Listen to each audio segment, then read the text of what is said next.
రాముడు మంచి బాలుడు మా రాఘవుడు రాఘవ్ గారిని మాట్లాడవలసిందిగా రిక్వెస్ట్ చేస్తున్నాం. ఇప్పుడు ఫస్ట్ ఆఫ్ ఆల్ ఇక్కడ వచ్చిన వాళ్ళందరికీ థ్యాంక్ యూ అండి, నమస్తే, హ్యాపీ న్యూ ఇయర్. అది సుదర్శన్ చెప్పేశాడు. అదే కాదు, మేము ఏదైతే చెప్పాలనుకున్నాం అన్నీ చెప్పేశాడు, ఏది మిగల్చలేదు. సో దాబెట్టుకుని చెప్పేసావుగా. సో ఇందులో నేను చేసిన క్యారెక్టర్ రాము అండి.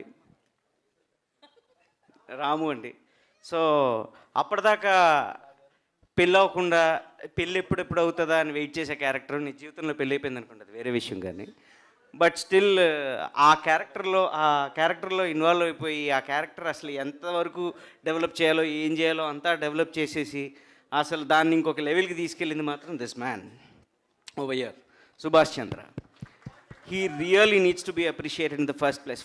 ఫస్ట్ ఇతను ఏదైతే అనుకున్నాడో అది అతను అలా తీయగలిగాడు.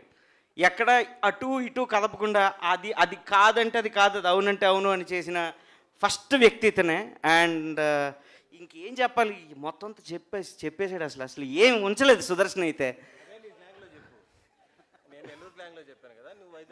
నువ్వు చేసింది గోదావరి సినిమా కదా, నెల్లూరు స్లాంగ్లో ఎందుకు మాట్లాడావు? ఓకే, అంతా బాగానే ఉంది కానీ మెయిన్ నేను కదా, గోదావరి సినిమా అంటే నేను. సరే థ్యాంక్ యూ సో మచ్. అదిగో ఇలా ఉంటుంది సెట్లో. ఓకే, షూటింగ్లో కానీ షూటింగ్ అయిపోయిన తర్వాత కానీ ఇలాగే ఉంటుంది. గోదావరి సినిమా అంటే బాగానే ఉంది. ఆయన నెల్లూరు నుంచి ఆయన తెచ్చారు, తెలంగాణ నుంచి ఈయన తెచ్చారు. ఓకే, మధ్యలో పక్క ఊర్లు కాబట్టి ఓకే. బట్ హీరోయిన్ ఎందుకు చెన్నై నుంచి తెచ్చారు? ఆయన నన్ను అడుగుతావేంటి? అదే మిమ్మల్ని అడుగుతుంది, హీరోయిన్ ఎందుకు చెన్నై నుంచి తెచ్చారు? కాదబ్బా, ఏమనంటే అన్న అంటావు. కళ్ళు బాగున్నాయండి. గోదావరి సినిమాలు కేరళ నుంచి ముంబై నుంచి వచ్చి చేస్తే పర్లేదు, కానీ పక్కన ఉన్న నెల్లూరు హైదరాబాద్ నుంచి వచ్చి చేయకూడదా?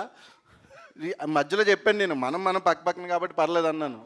మీరు కాంట్రవర్సీ చేస్తున్నారు దీన్ని. హీరో అడిగారండి, హీరో కళ్ళు బాగున్నాయని చెప్పారు కదా, అప్పుడు నేను డిసైడ్ అయ్యాను. అటు సైడ్ నుంచి వచ్చింది, నేను కూడా అటు సైడ్ నుంచి వచ్చాను, సినిమా సైడ్ నుంచి కాదు.